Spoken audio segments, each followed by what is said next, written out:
What would it really take to make life more affordable? It depends on who you ask, and what is affordable really depends on your own scenario. Prime Minister Mark Carney is giving money to people who he says need it most.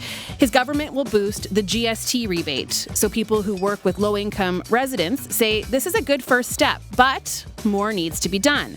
John Bailey is CEO of Regina's Food Bank. He says a few $100s a year for families is not enough to keep them out of the food bank lines.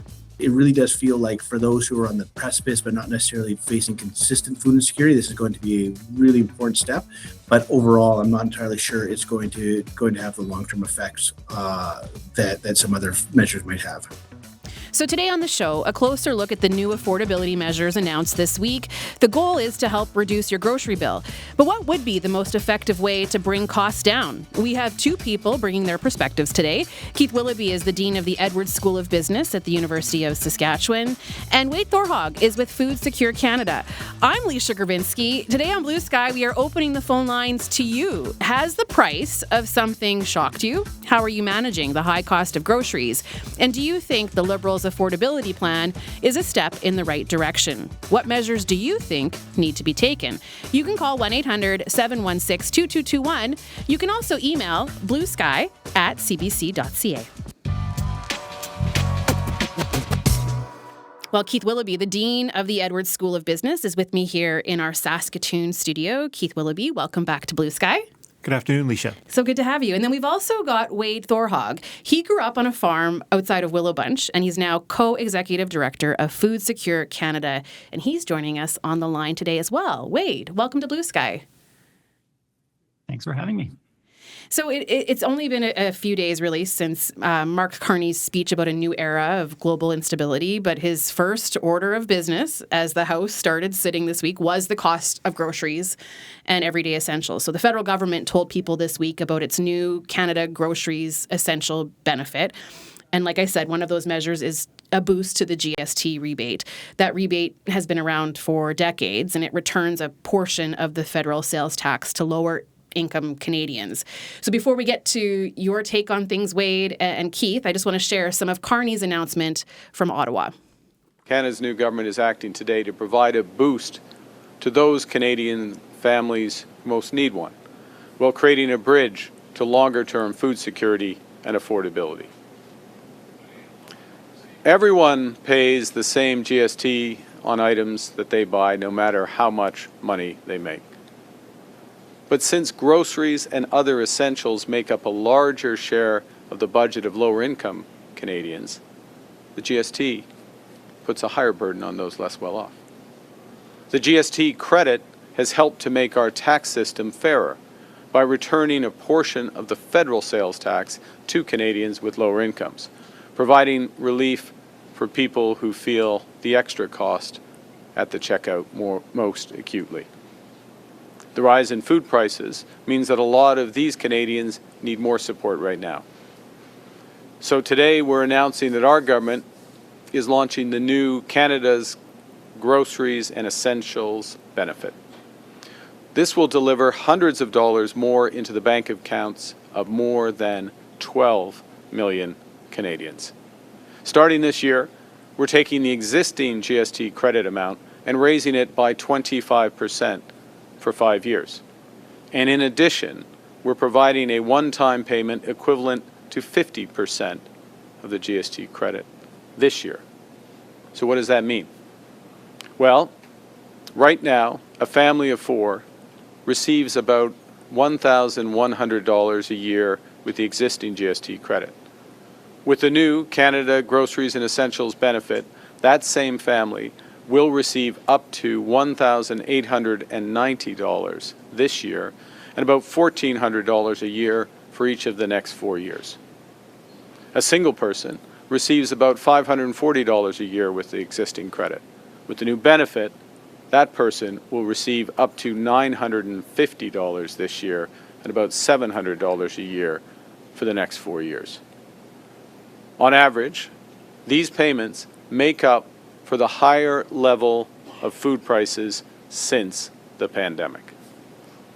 In parallel, we're working to address the root causes of inflation and working on longer-term solutions to bring down the cost of groceries in Canada. That starts by improving the resilience of our supply chains. Because when issues arise in supply chains, from transportation to process to distribution, costs rise at every step along the way, and these costs end up on grocery bills. Tariffs, for example, are part of that problem. It's Prime Minister Mark Carney speaking in Ottawa. The strategy also aims to tackle food costs associated with supply chains and support for food banks. The opposition Conservatives released a statement in response to Carney's announcement, and it says the governing Liberals are to blame for rising food inflation in the first place. The statement goes on to say that a Conservative government would repeal the industrial carbon tax that it says contributes to higher grocery costs. We will be hearing from House Leader Andrew Scheer in a bit, but I first want to start by unpacking everything we've heard so far. So Keith Willoughby, what's your take? What is to blame for rising food prices? Let's start there. Well, thank you, Leisha. I think as Prime Minister Carney mentioned, supply chains at their core have been exposed since the pandemic. But supply chains, even before the pandemic, were experiencing challenges, but it's become more volatile and more apparent since the pandemic.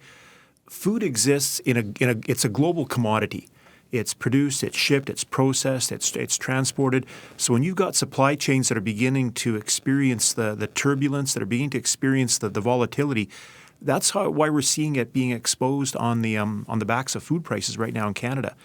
I think added into the supply chain issue is from a grocery chain perspective in Canada. If you look at it from the business perspective, we've seen a real consolidation of players in the market over the past decades. If there's an opportunity perhaps with government and industry and entrepreneurs to widen that might introduce some more players that could provide competition, which may help to stabilize the price increases that we've seen over the past 5 years especially. Wade, what's your take? Why are we seeing such high food prices right now? What's to blame? Yeah, I don't agree with the assessment that it's the actions of the Liberal Party that have brought about this. It's the results of decades of prioritization of food as a commodity to be exported, and this has been both Conservative and Liberal governments that have pushed this. So we live in an economy where we've turned food into just another commodity to be produced as cheaply as possible. We've got to this point where we are the 5th largest food exporter in the world, but the 6th largest food importer, meaning we grow a lot of food that we don't eat, and this looks good to reduce trade deficits, but it also means that we import a lot of the food that we do eat. And yeah, as was said earlier, the concentration of supply chains has made it so that there's just a few large companies that are calling the shots on food prices, and these are often foreign and multinational corporations. So this isn't an easy thing to fix, not something you can fix overnight. Keith, what's your take on how the Liberal Party is handling things so far with this big affordability announcement? What do you think? I think it's a step maybe in a direction that may get us to a better end. It's by no means a solution for all the challenges we're seeing. Maybe to use a football analogy, like a lot of us love in the province, it's a first down, but it's not a touchdown. So we're moving the ball. Yes, we're providing some, as Prime Minister Carney said, relief to 12 million Canadians. But to me, at the core of this country are larger issues that we need to resolve. As Wade said, these have been around for decades, and if we don't, as a country with government and industry support, provide some solution for these challenges, I don't think the GST rebate by itself will really eliminate those core issues that we've seen growing over the past number of years. We have lots of time to unpack a lot of those core issues in the next several minutes. If you want to weigh in today with your thoughts, what you're seeing at the grocery store, and your take on how politicians are dealing with it so far, you can call us today, 1-800-716-2221. You can also email bluesky@cbc.ca. Wade, what's your take on the federal government's response so far to boost the GST rebate? How much do you think that will help some Canadians? Well, any intervention from the government that's meant to tackle food insecurity should definitely target those on the lowest incomes, because lack of income is the single greatest determinant of food insecurity. And so we have a patchwork of these kinds of income supports in Canada. This is just another one of those. I know it's not new. It's basically something that's being upgraded and extended. But it would be great if at some point we could see something that's a bit more universal, like a basic income. But I understand that for governments, tweaks and incremental changes are a lot easier to undertake than vast overhauls of existing systems. But the fact that it's at least targeted is good, because we don't really need blanket measures that benefit the whole population, because there's a large segment of the population that has no issues with food security whatsoever. Wade, what are you seeing from the federal government so far that you think moves us in the right direction on a larger scale? So looking at food production, what are you seeing from the government that might impress you or disappoint you? Well, I'll say, I think that we've realized, I think the scales have fallen from our eyes about the stability of global supply chains, especially with the volatility in government south of the border. We no longer take it for granted that we're not necessarily going to get food from California at the prices that we've always got, that we've been used to. I haven't seen a ton of movement on this yet, but one thing that is promising is over a year ago, we had the federal government push forward the National School Food Program, and this is being signed on by every province and territory. And this is a really great institutional procurement device that could be used towards supporting local food systems if it's implemented properly. So it's a system where you have all of these schools that are now providing meals to children. Where do they source their food? How is that integrated into the curriculum? Can we, have a holistic environment where kids are eating food that's grown locally and they know about the farms that are in the area that are producing it and how it's produced? This is a great lever for change, but of course it needs to be played right. And the worst thing that could happen is that if we're just passing off the meals for our children to a large multinational caterer. We're seeing movement on that in Saskatchewan for sure. I mean, we were hearing in the news about a new partnership with Regina Public Schools and the Food Bank to increase its nutrition program at several schools in Regina. And a little bit later on the show, we'll take you to Saskatoon Public Schools, where its nutrition program is now serving kids at 19 schools. And you'll hear, Wade, that Jordan, who we spoke to, touches on that it allows the school division to buy things, at a good price from local producers. So we'll get into that in just a little bit here on the show. Keith, what are you seeing from the federal government that might help boost domestic production and that perhaps move away from food just being a commodity that we send to other countries and we import food? Or are you seeing anything that is pointing us in the right direction in that regard? Well, as Wade suggested, this does provide support for Canadians, which is important from the outset. I think personally, from a business perspective, an industry perspective, what I'd like to see a little bit more from the government would be some enablement for us to provide our own capacity for processing in this industry. Sylvain Charlebois has called it the missing middle, that we grow a lot of our food here, but the processing capacity seems to be lacking. If we could have, again, a partnership of government and industry that could come together, entrepreneurs as well, to be able to create that processing capacity, maybe that could unlock some of the opportunities. Then we wouldn't be as reliant upon global supply chains, wouldn't be as exposed in these areas.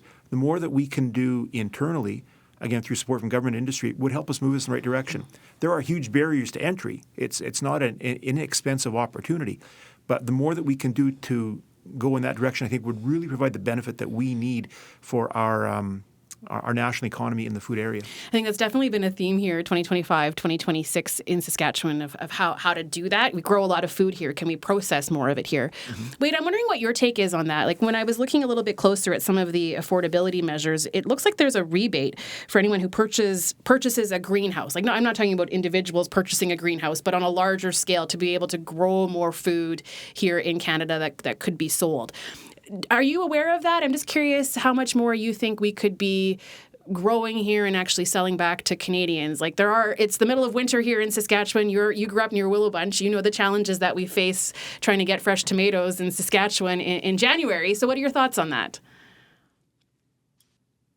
Yeah, anything that works to sort of build up that local capacity for food production. And also, I think what's really important is decreasing the distance between consumers and farmers and other food producers, because we basically have this huge distance between us. And I grew up on a farm where, we grew food that wasn't actually consumed within the community. It got shipped off elsewhere. So yeah, it's a big question, and I've seen there's a lot of initiatives in around big cities in the country where you have local farms producing a lot of the vegetables and some fruit for local consumption. But of course, the challenges is always the distance, the access to market, the buy-in from the community, and if there's a way to support these initiatives, I think that's great, because a lot of times they're struggling to compete with these, global supply chains they're essentially competing with farmers in, say, California or Mexico. But it could be, and it could be a wonderful opportunity for people to know where their food is coming from, and have a bit more control and transparency about that. I'm speaking today with Wade Thorhog, who grew up on a farm outside of Willowbunch. He's now co-executive director of Food Secure Canada. And with me here in Saskatoon is Keith Willoughby, Dean of the Edwards School of Business at the University of Saskatchewan and Professor of Management Science. We'd like to hear from you today, so give us a call, 1-800-716-2221. You can also email bluesky@cbc.ca. We have a few people eager to join the conversation, but I first want to share what we're hearing from the Conservative Opposition Party, because of course not everyone in Parliament is on board with the move. So here's what Conservative House Leader Andrew Scheer had to say to reporters in Ottawa. The GST top-up, can we get your response to that? Will the Conservatives be supporting it? Well, first, I should start off by saying that Justin Trudeau tried the exact same thing just a few years ago, and it did not result in lower grocery prices. And remember, Mark Carney himself said that he should be judged on the prices at the grocery store. Today's announcement is a recycled Trudeau-era policy. It will not permanently provide relief. It is a temporary measure. I believe it won't even cover one trip to the grocery store for an average working family. But they continue to make the problem worse with their inflationary deficits, their hidden taxes on farming, like the industrial carbon tax that increases farm equipment and fertilizer. Conservatives will always support measures that provide relief, even if it is temporary. But we renew our calls to tackle inflation by ending the inflationary deficits, removing the hidden Liberal taxes on fuel, farm equipment, like the fuel standards tax that is already adding 7 cents a litre. That's set to rise to 17 cents a litre. So there are measures that we could adopt today, that the government could adopt today, that would permanently reduce food prices, not just a temporary fix, not just a temporary proposal that won't even cover one trip to the grocery store. That's Conservative House Leader Andrew Scheer speaking with reporters this week in Ottawa. Keith, how much are taxes on farm fuel, the industrial carbon tax, how much are those things contributing to higher grocery prices? I can't quote an exact number, but obviously it's part of the equation when you look at the grocery bill prices that are being charged on Canadians. When you look at that 27% increase over the past 5 years, and typically a family of four in 2026, you're looking at $1,500 a month. And that's a big ticket item. And we know from the inflationary, the CPI, the Consumer Price Index, that food by itself is about 16% of that basket of goods. So it's a key driver. And within, obviously, the cost of production and distribution, that helps to influence the cost of food. So it is by no means inconsequential in terms of how those costs are factored into the prices that we need to pay. Wade, what do you think? Are the tax on farm fuel, the industrial carbon tax, how much do those things contribute to high prices? I think it's a red herring, because last time I saw when we did still have a carbon tax, it was a very inconsequential percentage that it contributed to the increase in food prices.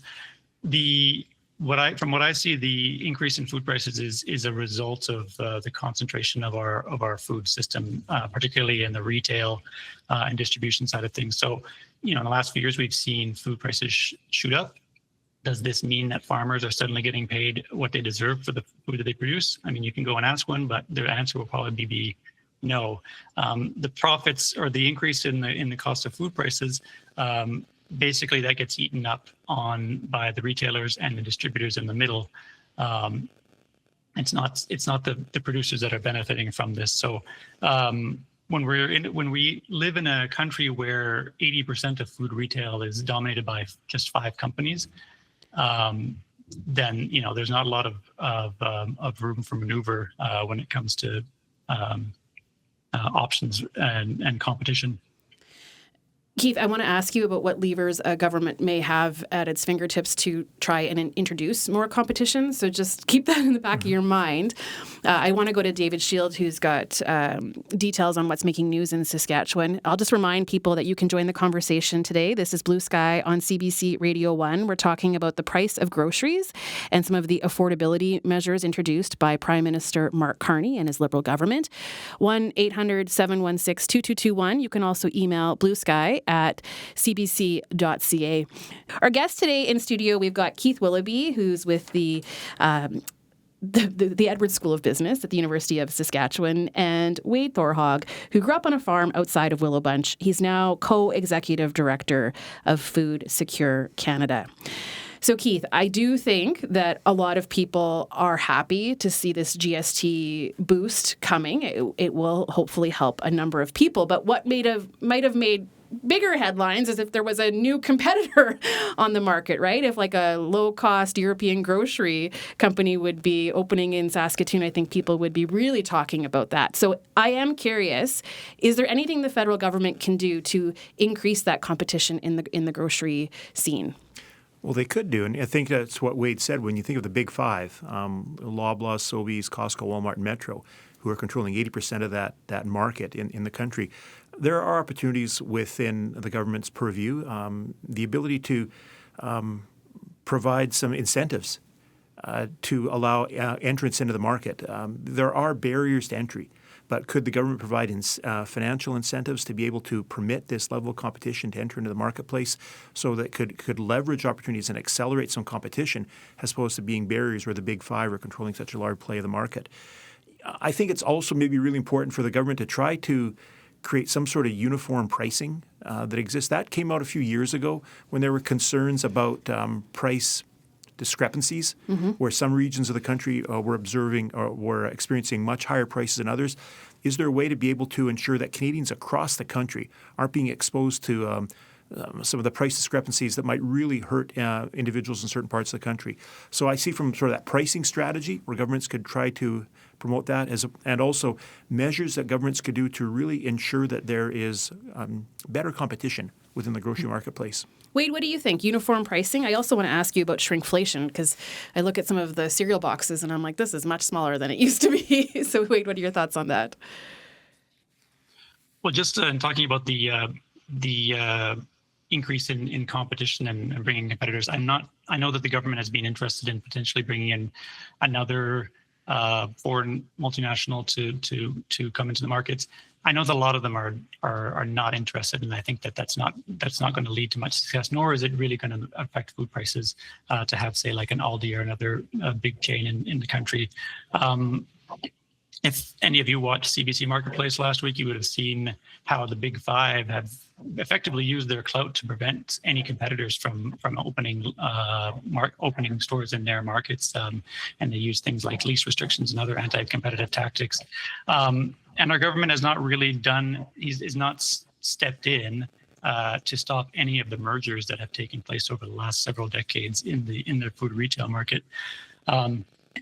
So I don't really see that as a great option. But one thing that I think if the government wants to step in and play a role in food prices, they can do that by creating public grocery stores. And while this may seem like a really radical solution for a lot of people, just think about how we already have government-run stores for the sale of alcohol and cannabis. Last time I checked in Saskatchewan, if you wanted to buy liquor, you had to go to a liquor board. And the government-run grocery stores are something that have had a lot of success in other places, like in Mexico and on American overseas military bases. They run basically a public grocery chain there. And you can see prices that are 15 to 30% less than the market average. Do you think it will take New York starting that? I mean, isn't that what Zoran Mamdani campaigned on? Will it take someone else doing it before we see it as a viable option? Yeah, it's inspiring that it's at least part of the conversation now. I think the key is scale, and so I think he said, I don't follow New York politics too closely, but I think the proposal was to have one in each borough, so 5 stores. It's not a lot, and if you want to open up a successful grocery chain, you need massive scale to be able to compete with the competitors and have an effect on the supply chains. So this is something that, if it's going to have any success, it needs to be a really big step forward that's shepherded by ideally the federal government. You're listening to Wade Thorhog right now. He's co-executive director of Food Secure Canada. Also on the show today is Keith Willoughby, Dean of the Edwards School of Business and Professor of Management Science at the University of Saskatchewan. Let's go to you now, our listeners. We've got Murray on the line. Murray's on a farm just outside of Saskatoon. Murray, welcome to Blue Sky. Thank you. I was just going to comment on the discussion that it sounds like we produce all of our most of our food in Canada, and actually, the research I have, we import 80% of the food we eat. And so, the idea that the carbon tax in Canada is creating an extra cost for us is, I agree with Wade, it's a red herring, and I think that we need to look at a different model if we're going to talk about food as a right, and it can't be just on a transactional basis. So I'm suggesting that we need to look at local production that is along the lines that's discussed with the government stores. We need to be looking at government production models like co-ops. So our policies are against that. CFIA has policies that make local production processing really expensive, really difficult. It shouldn't be. Murray, thanks for calling. Yeah, I appreciate that. Thanks, Murray. Wade, do you want to pick up on anything there? I mean, we do have co-ops in Saskatchewan. Yeah, I wanted to also say that, obviously like a full system of government-run grocery stores, that's a huge step. And like I said, politicians are kind of loath to take big steps. But in the meantime, we do have co-ops throughout the country. And those are one way that we take a bit of the profit motive out of the equation of food prices. And a lot of places, these co-ops are struggling because they have to work within the supply chains that are dominated by the big five. So even just a little bit of support for co-ops in the country would go a long way.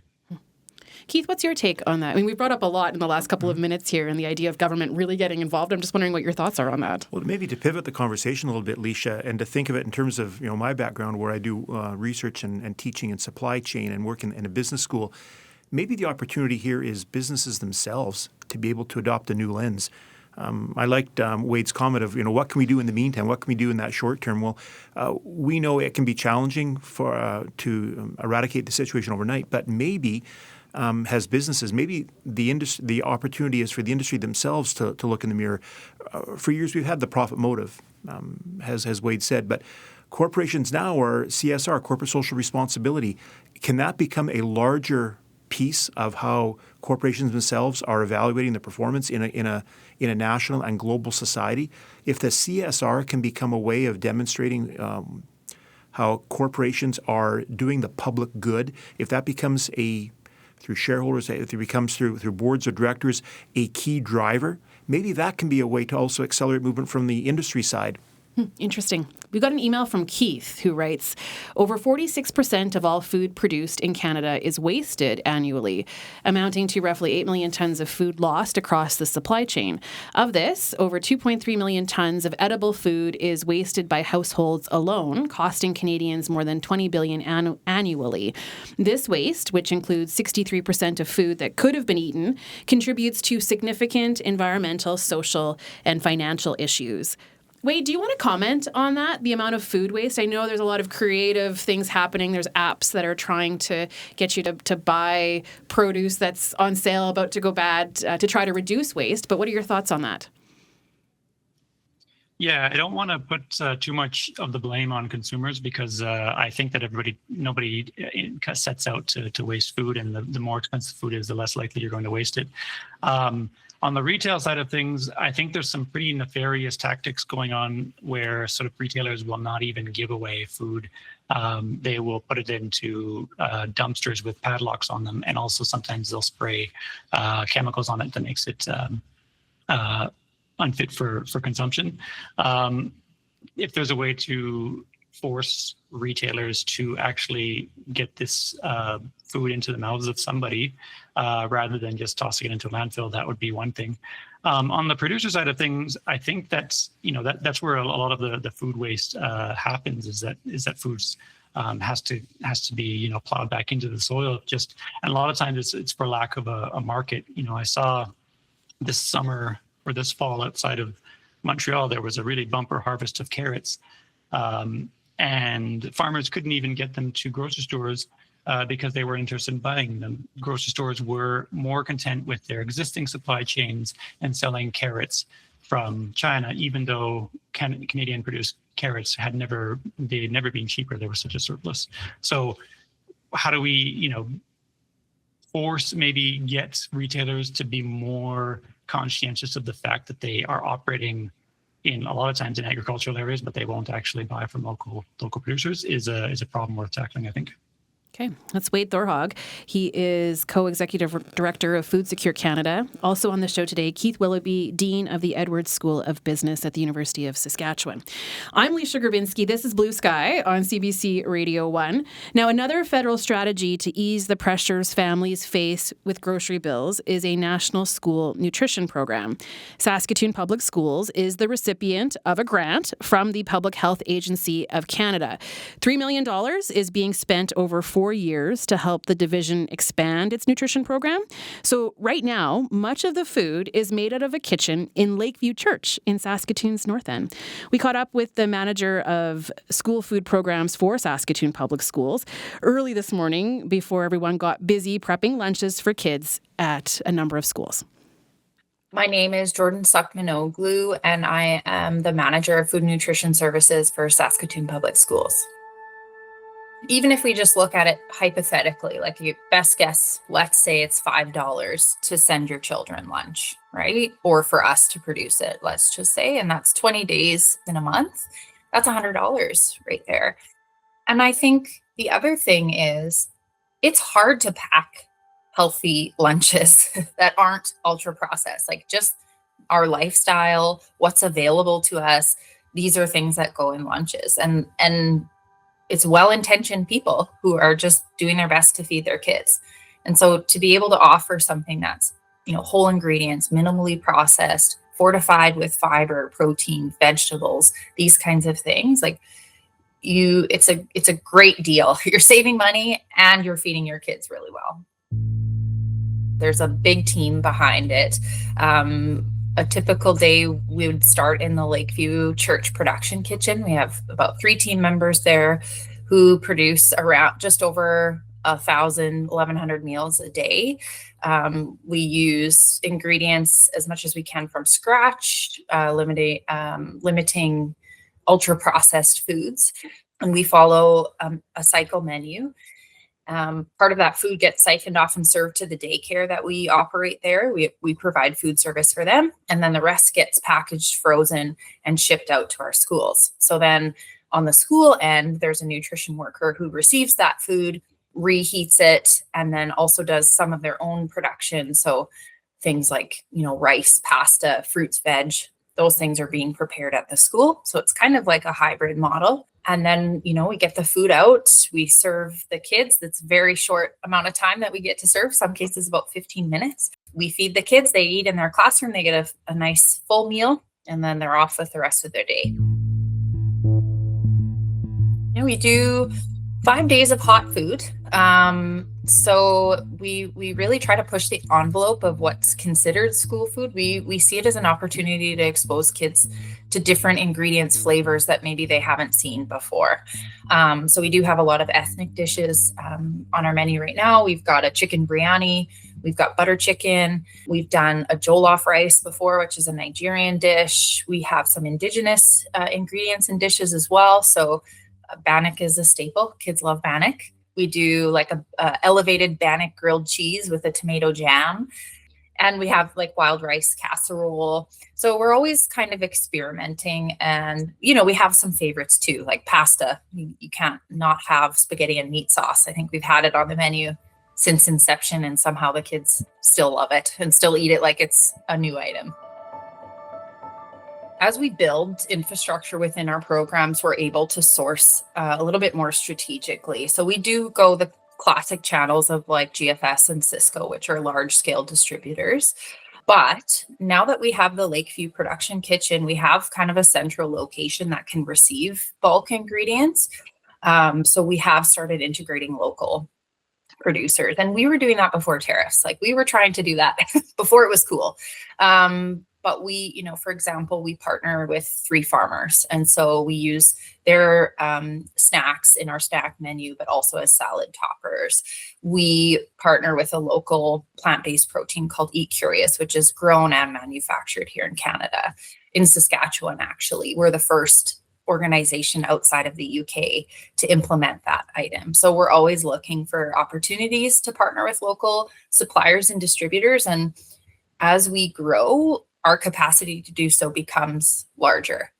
I think it's a great point that, school food obviously has this immediate effect that students are fed and they can learn, and that's great. But I don't think people realize the ripple that it creates beyond the school. We create meaningful employment by having these programs. We're able to support local food systems and actually create them, because there's feeding students, that's a really large scale. It's unprecedented. So we have the responsibility to purchase responsibly. Yeah. So we can see those ripples throughout our local economy. Sometimes we get people who are like, well, why do my dollars have to go to feeding kids? I don't have any kids in school, or whatever it might be. Again, I said the immediate impact is obvious, but the return on investment for school food programs is anywhere from $2 to $7. We see these impacts long term. There's lots of data and studies out there to show students who have access to healthy food in those formidable years, they end up growing taller. They end up having better economic situations like jobs and things like that. So it's not just about the health and education for our students today. It's about the health of our economy in the future. And then not to mention the food systems that we can build by feeding this scale of people. So, everyone benefits from this. We are changing lives. And we see that, when a student comes after a weekend and they're very hungry, or when we see attendance rates go up because students are coming to school for lunch and staying, or behaviors get better in the classroom. So it seems like it's a lunch program, but we know that we're impacting students' and family quality of life. Jordan says the food program saves each family about $100 per child. Saskatoon Public Schools says the goal is to be offering food in every single school by 2030. And you're hearing about Regina's program too. Today, the Regina Public Schools and Regina Food Bank announced a partnership to offer food to kids in schools. So you'll hear more about that at 1 o'clock. But right now, Wade, I want to ask you how school nutrition programs fit into this larger conversation about affordability. What is your take on it? Yeah, I think, it was a great summary of the program. I think that one of the key elements of it too is universality. So there was a mention that, this obviously you can see the direct impacts when you're feeding kids who, come from lower income households and maybe aren't getting the nutrition that they deserve. But The universality of it makes it so that these children who are benefiting from this program are not stigmatized because all of the kids are benefiting from the same program. Because I think when we grew up, we were either victims of or witness to, or even we were bullies ourselves, or we saw some aspect of where somebody's lunch was a source of derision. And I think that's an important element. And of course, too, with the universality, it means that things can get done at scale.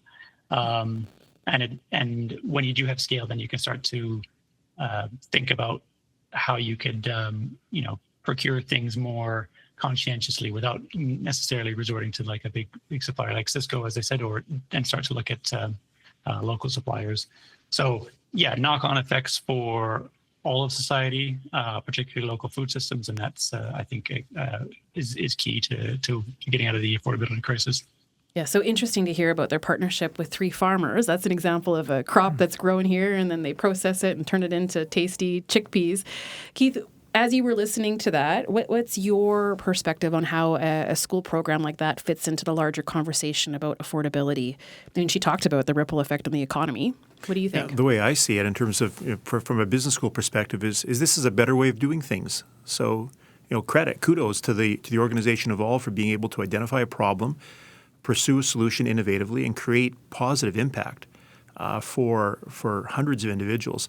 That notion of being able to identify a better way of doing things, maybe that's what we need to do as corporations, as a country, when it comes to providing supply chains that are no longer as exposed to global circumstances, where we can do more things internally in our country.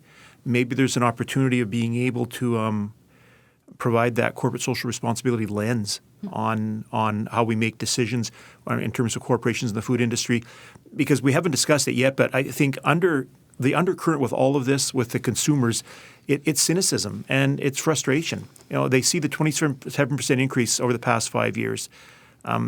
They see shrinkflation, and that just becomes a real irritant.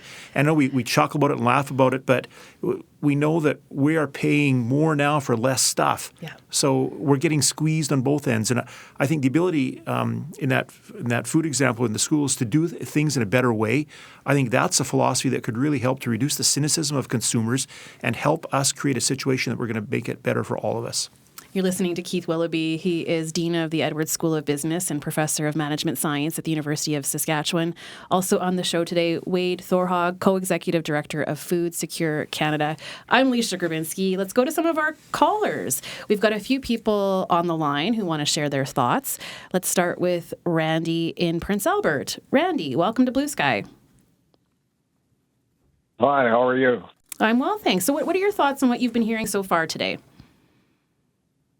Oh, that's all good. I just wanted to touch on one thing here that with Mr. Carney's announcement was that 25% increase in your GST rebate in Saskatchewan here. People, I don't know if they all realize this, but in my case, more than half of the GST rebate is made up of something called the Saskatchewan Low Income Tax Credit. So that won't be increasing. That'll stay the same. So if people are expecting an overall 25% increase on that payment, it won't be that. It'll only be on the federal portion. Now, if you were living in, say, Ontario or any of the Atlantic provinces that have the HST, that would be a 25% increase on the entire payment. For all the territories, they have special agreements, which are separate from what we have here in Saskatchewan. Quebec administers their entire program themselves, so again, they'd be getting 25% on the full. This GST is something that rebate. Outside of my area of expertise, either Keith or Wade, are you familiar or able to comment at all? No, Wade? Well, I can just say, like, as I was saying earlier, that it's a complicated patchwork, and this is something that, ideally we wouldn't have to be doing all of this math in our heads to figure out how much people are getting. What we are trying to do at a basic level is to ensure that food is a right available to everybody. But when you treat food as a market commodity, then the only way to allow to have people access food as a basic right is to have them have a basic means of paying for it, so a basic or a minimum amount of income. And so, yeah, like if we can eventually someday get away from the complicated network of federal and provincial and territorial income supports and have like a homogenized system, that would be best. Okay. Angelica writes, food waste. France is the gold star at how to not waste food by making it law to provide leftovers to feeding centers and homeless shelters elsewhere from both restaurants and stores. Wait, is that the case? Are you looking at other countries to see how they're doing things and what could be adopted here? Yeah, it's definitely come up as a policy option because retailers are not. There is, as Keith was saying, there is some level of corporate responsibility, but in my experience, I used to run an organization that took food donations, and it really depended on who was working there at the time. They weren't going to go out of their way to get food to us. It was much easier to just put it in the dumpster. So if we can mandate or that we can kind of force or cajole these retailers into actually doing something productive with the food, that would be good because they're not necessarily going to do it themselves. It's not good for their bottom line. Keith, do you have any thoughts on food waste? Well, it's the challenge here. It creates such an economic imbalance and a societal circumstance as well that we have the ability to grow, but not the ability to feed. And I think that we've seen for a while where there's this challenge of being able to solve that dilemma. Maybe that's where we need innovative solutions to simply connect the dots. Maybe it's a national forum of simply getting people to talk together so we can explore suppliers, consumers, distributors, and actually have people on the same page rather than having a bit of different trajectories, because the gaps that are in the system, to me, are really creating the chasms that we're seeing. This has been a really interesting show. I thank you both for being with us today. I do think we have maybe just one more caller that we could go to. Actually, okay, I want to ask you, Wade, a quick question before we wrap today. What can we do personally to reduce dependency on big grocery chains and reduce our own bills? Like, I keep thinking back to coffee, and coffee is so expensive. I'm not willing to give that up just yet. But do you have any advice for people who are trying to reduce their grocery bills? Yeah, well, when it comes to coffee, it'd be great if we had locally produced coffee, but that's not going to happen in Canada anytime soon. I think that, I don't know if this is going to affect the bottom line, but trying to find, and sometimes it takes a lot of work to actually find a producer that's selling directly to consumers. You have to do a bit of digging. You might have to go to a distribution point or even visit a farm. But you're going to get a product that is at a fair price and that the farmer is happy to sell it to you. I think the hunt, and this is the hunt for cheap food and the sort of addiction we have to cheap food is really is a big part of the problem here. And I don't think looking for the cheapest deals is always the best option. I think looking for the most sustainable option is best. And if it's done properly, if it's done at scale, then eventually it will get down to a price that we can be happy with. Okay, let's leave it there. Wade, thank you for your time today. And Keith, thank you to you. Thanks so much, Leisha. Keith Willoughby, Dean of the Edwards School of Business, Professor of Management at the University of Saskatchewan, and Wade Thorhog, Co-Executive Director of Food Secure Canada. He's from here. He grew up near Willow Bunch. I'm Leisha Grabinski. Thanks so much for listening to Blue Sky here on CBC Radio 1. Have a great afternoon.